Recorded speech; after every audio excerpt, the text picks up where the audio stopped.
That day, despite everyone's attempts to stop me, I leaped into the ocean. The officer immediately ordered me to be hauled out, but I swam too fast for anyone to catch me. This was a naval base where racial discrimination hung in the air like smoke.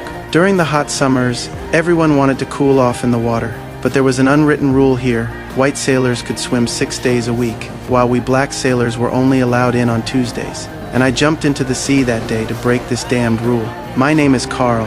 My family had been farmers for generations, working the land. My father didn't want me to repeat his fate.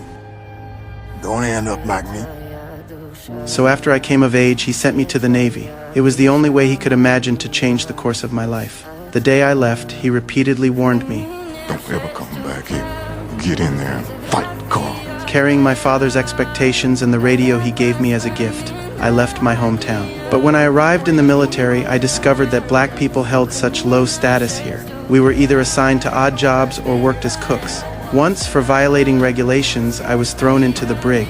But because of that incident, the captain noticed my courage and exceptional qualities. He recommended me for the Naval Academy, where I became a dive and rescue trainee. When I arrived at the academy full of hope, the instructor stopped me at the gate simply because I was black. The discrimination here was even worse than at the base. I didn't give up. I stood at the entrance for an entire day. Finally, the instructor, moved by my stubbornness, reluctantly allowed me onto the base. But getting in was only the beginning of the ordeal. My white comrades glared at me with hostility. Someone spat to my shoes. When the instructor held a welcome ceremony, they outright said, But I don't bunk with niggas.